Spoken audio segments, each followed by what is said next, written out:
Today we're looking at Section 5, Chapter 28, Hitler and the Rise of Nazi Germany, to finish out and complete our development of totalitarian regimes leading into World War II. That being said, as always, we're going to start with key terms. Chancellor. Go ahead, sir. The Prime Minister who gave women the right to vote. Okay, so the Chancellor as itself, it's like saying just President, okay, but it's just the Prime Minister of Germany. Now, one thing I want you to have there, that is Hitler, okay? Make sure you guys have that down. That's going to be the title they'll actually take, that being High Chancellor, as his party gets to the point where they're receiving positions in the Reichstag, which is the German parliament, okay? Ruhr Valley. Chase? Occupied by France and Germany, rich in coal. Very good. So, and obviously, that being said, the ultimate heat-creating element, the item that we need to industrialize, this is very valuable to the Germans, so obviously they want that back. Third Reich. Mr. Chase? Third Germany Empire ruled by Hitler. Very good.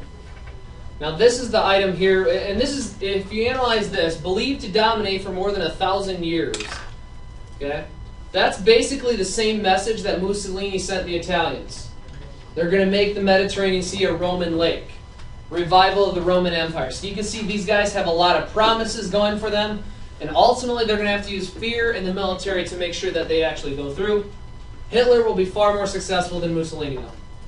Not quite 1,000 years ago. Gestapo. Go ahead. Hitler's secret police in Nazi Germany. Very good. And then finally, the Nuremberg Laws. Mr. Newman? Deprive the Jews citizenship and place severe restrictions on them. Very good. Any questions about this so far? So again here, you can see we have power, we have necessity, and then we have intensity, intensity, intensity.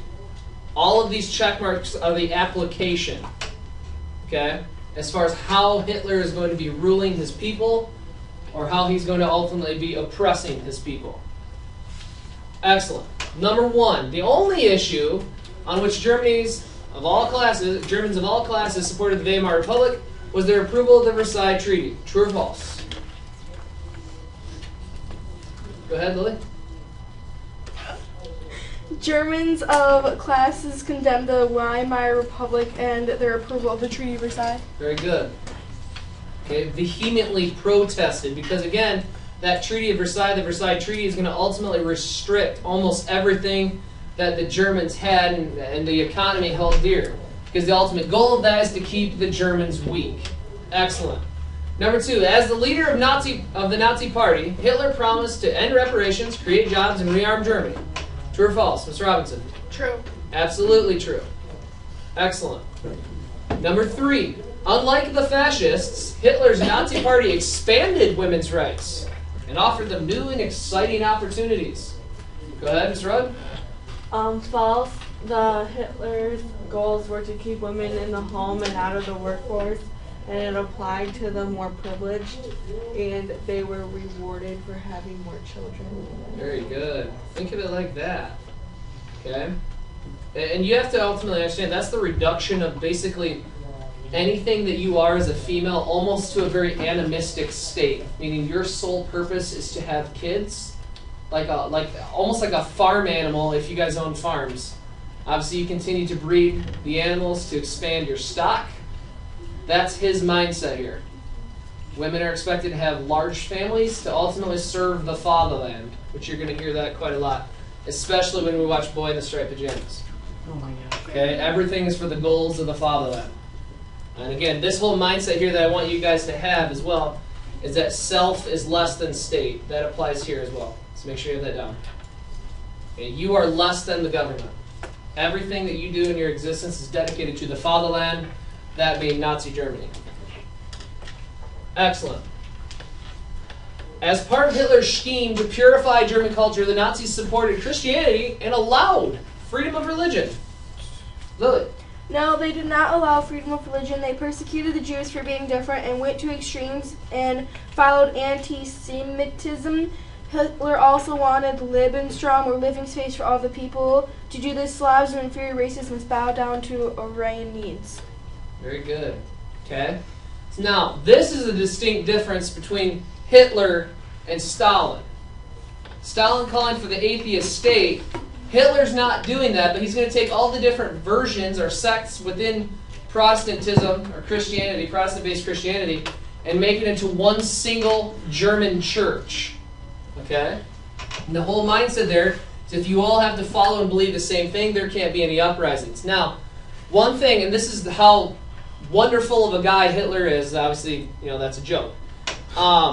He will actually have a Nazi Bible that will remove certain sections to make you a better party member. He will modify the Bible. Okay? Hopefully some of you who attend church regularly and all that strikes a little nerve.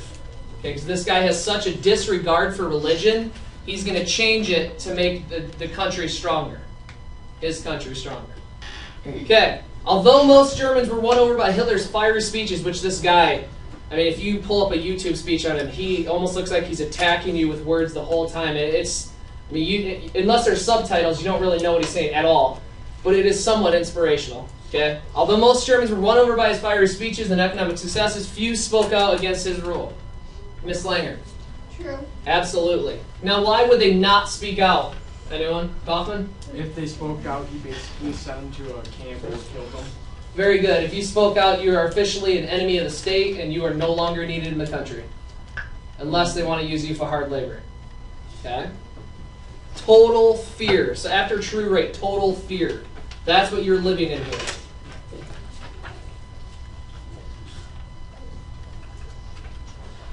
Across Eastern Europe, democracy flourished in the 1920s and 1930s. Ms. Schneid. False. Across Eastern Europe, democracy failed because economic problems, ethnic tensions, and nationalistic problems. Very good. Okay? So we have democracies retreating and ultimately failing, the rise of dictators gaining power because of this primary reason as well as nationalism. Okay? When the economies are failing, that's that gateway. Well, look what happened in the West. All of their economies are experiencing the Great Depression. I, however, the dictator of whatever country we're looking at, can offer you extreme change. You just have to buy into what I'm saying. Excellent job, all of you. First objective, explain why the Weimar government failed. Go ahead, sir. It got weak because of other parties, economic disaster, and communists demanded radical changes. Absolutely. Okay? So a few things we have going on here. Loss of support by the people. Number one. They view it weak because they just basically, like maybe you've heard the expression, the dog ran away with his tail between his legs. Mm-hmm. Same theory here. The government has its tail between its legs and they just accept every single reparation that was demanded on them from the West. Okay, you're not even going to fight for us, the Germans' response. You're not even going to represent us as the people. No, you're just going to accept and move on with life. That's what's happening there. Inflation and economic instability. We are all poor. Okay, now fun fact of the Weimar Republic. Say you have, a standard wheelbarrow, right? Yeah. You fill it with $100 bills, American money. Yeah. Inflation is so bad, now you change it back to the German mark because we're in Germany. Inflation is so bad, it would be more beneficial for you to burn your money for heat and trade the wheelbarrow for a loaf of bread. Wow. That's how bad inflation is. Okay, so, you get an allowance going home, doing whatever, your chores at home. Maybe it's $10, $20 a week. You would save that up to have enough currency to burn it for heat. That's how bad things are. Consider that. Okay? No real power to enforce laws. It's a weak government. Make sure you have that down. This whole system is weak. You have no power. But again, that relates back to the Versailles Treaty. They made sure you have no power. And that a reparation is what? Payment for loss of war. Very good. Loss of war money. Ooh. Excellent job. Describe how Hitler turned Germany into a totalitarian state. Mr. Hartman.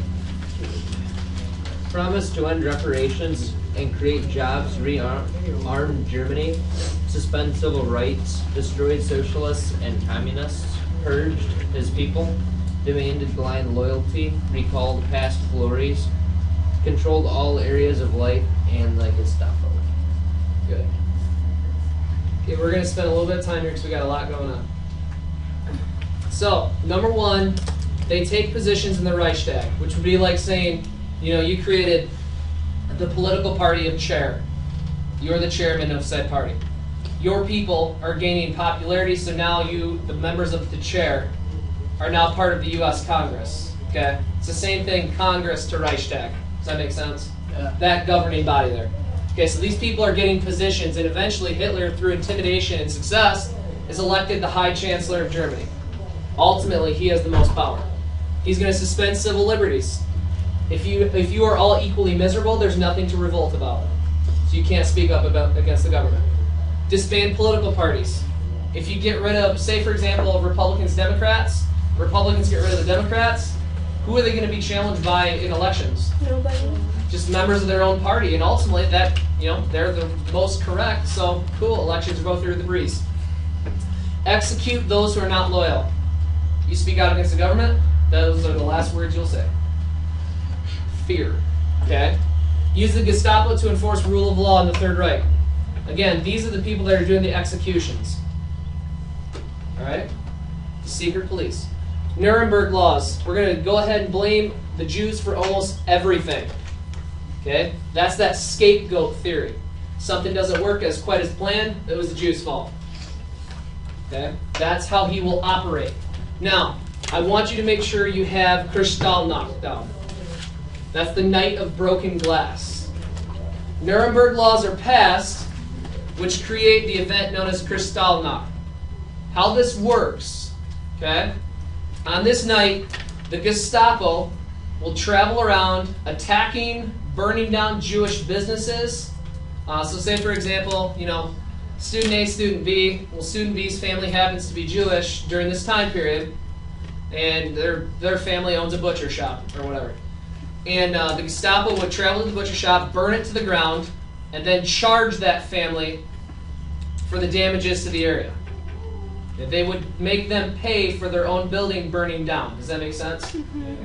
Yeah, it makes sense, but it's ultimately frustrating. That's the type of government we're looking at here. There's such a disregard for human rights.